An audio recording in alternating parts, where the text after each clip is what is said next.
What's going on, guys? So I am out here in Garland, Texas at the 2025 Jayco Sneak Peek event where they showcase 2026 model year RVs. And you know, I wanted to make this video specifically because of a comment that a longtime viewer of my channel left regarding how all RV reviewers tend to make every RV seem as if they're just absolutely amazing and they're standout and everything's game-changing. And me personally, I don't think that that's accurate. When I walk through an RV, I'm looking for specific things, and I'm looking for evolutionary things as well. And I want to make this video talking about what I specifically look for when I'm walking through a new model year RV, things that do impress me and things that may not impress others, but might impress someone who's looking at buying an RV for themselves for the first time. So let's talk about this. Hang tight, I'll be right back.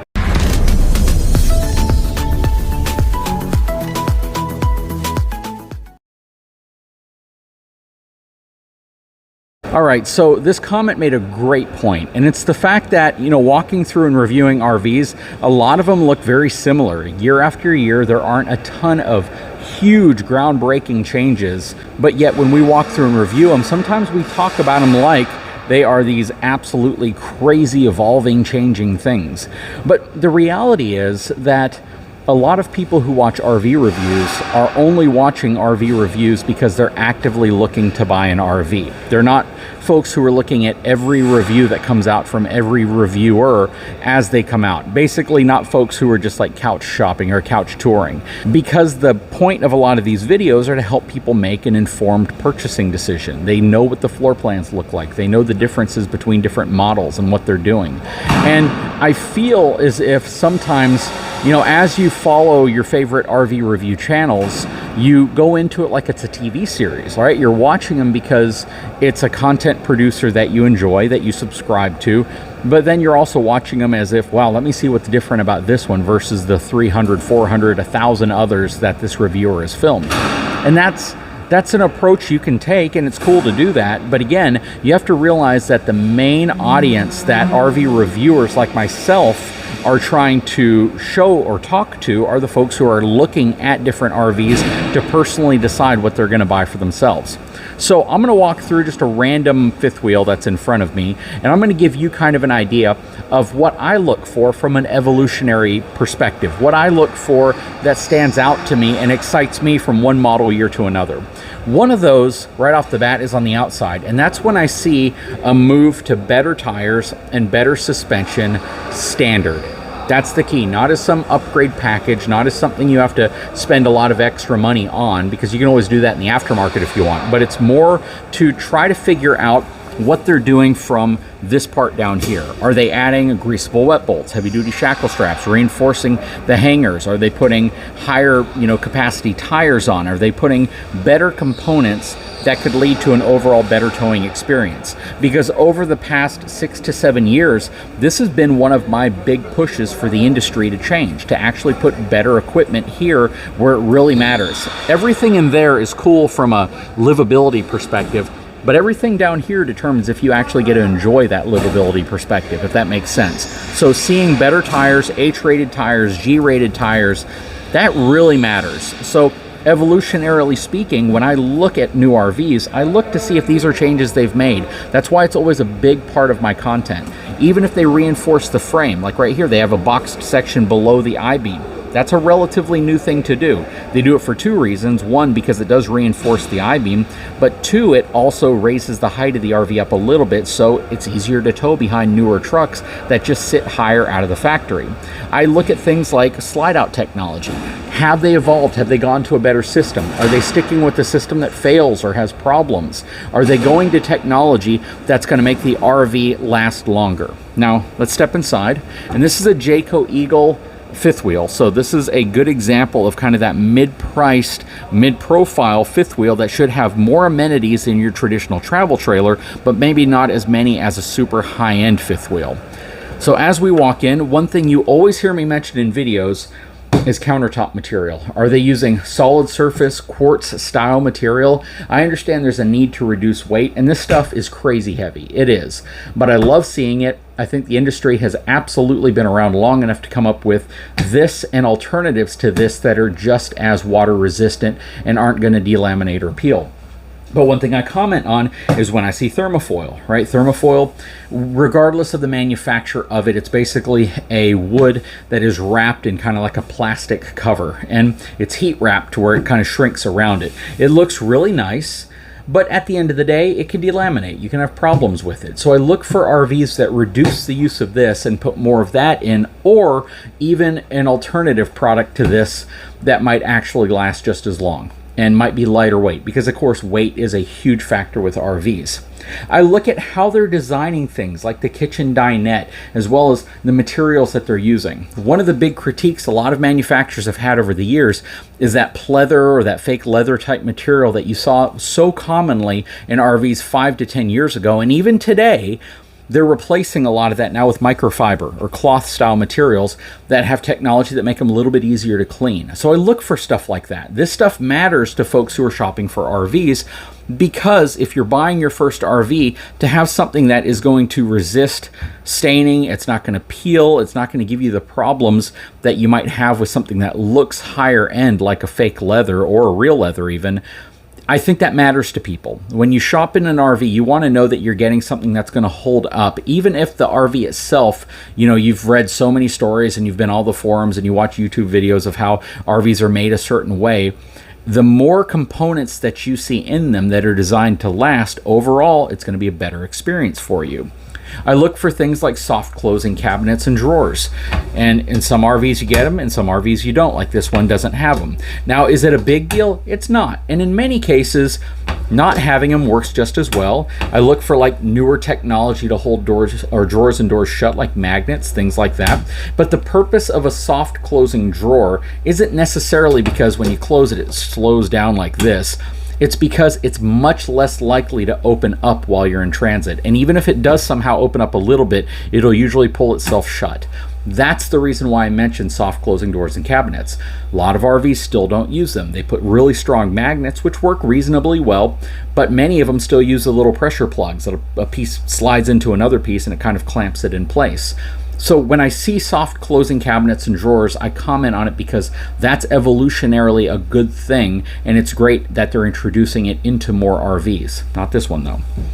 Same with like this closet door right here, this pantry door. I'm sorry, I love the fact that they have adjustable shelves. I bring that up so when I see this, this is something that you would not see in this type of RV 2 or 3 years ago. So the fact that they're putting them in means that they're listening, and that's important to me. They have a magnetic hold right here which holds the door shut, but if this were a soft closing door and it clamped in place, if something jostled and knocked this open, I wouldn't have to worry about it opening very far because it would pull itself shut again.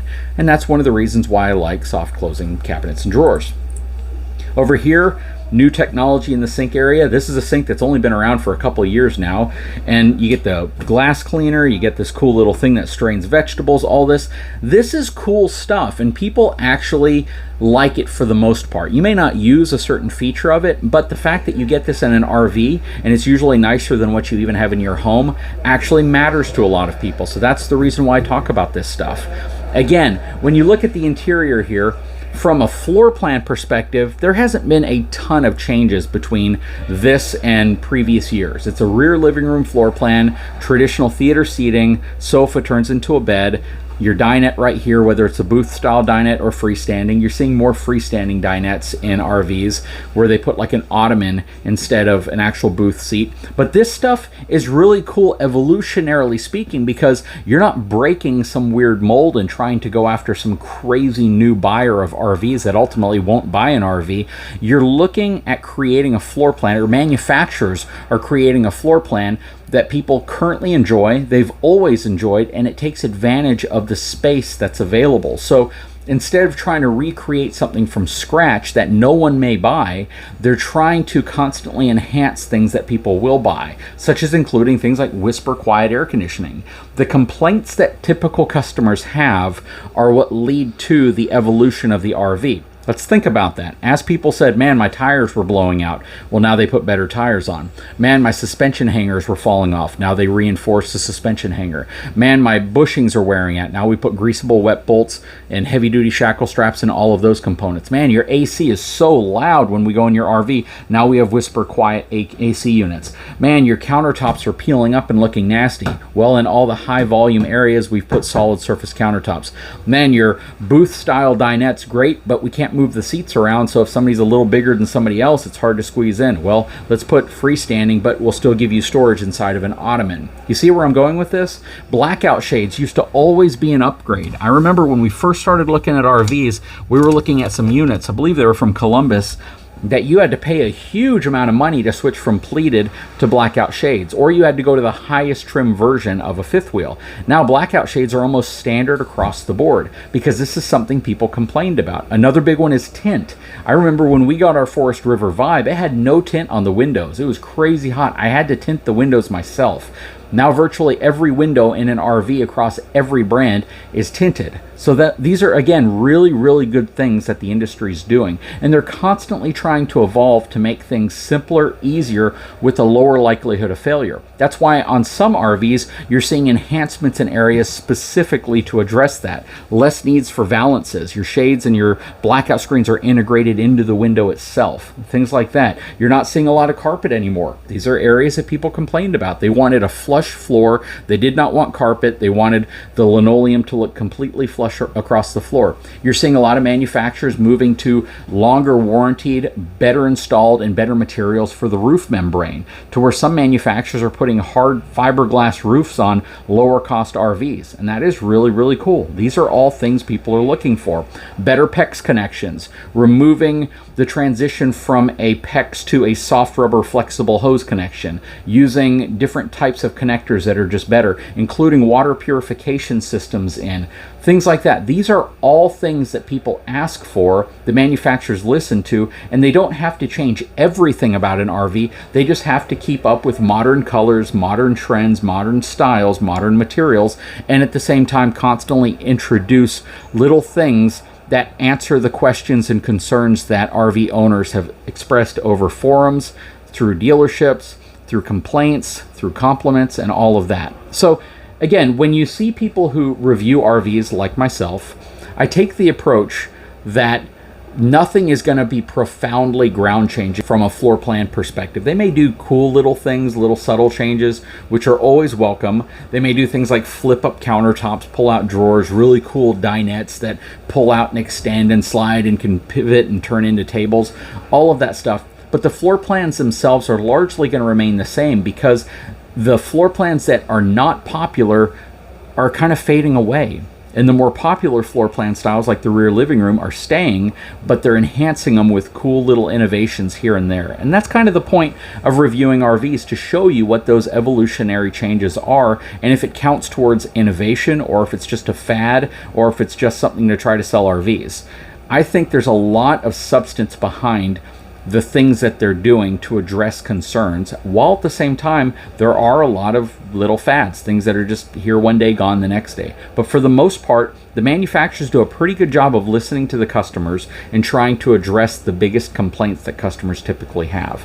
And I think that you can see that in all these reviews, unless you're looking at the cheapest of the cheapest RVs. If you're looking at RVs that are, you know, let's just say $35,000 and less, you are going to run into problems where, or you're going to run into scenarios where the RV manufacturer had to cut cost everywhere to try to make the RV affordable. And then they put it in little places that might catch your eye. So you got to always pay attention to that. Did they pay more attention to what the inside looks like and making you wowed when you walk inside, but they paid no attention to the tires, the axles, the running gear, and the suspension? Because if that's the case, then that might be an RV you don't want to look at. And I would opt for something a little bit more vanilla and plain if they focus a lot more attention on the stuff that touches the ground.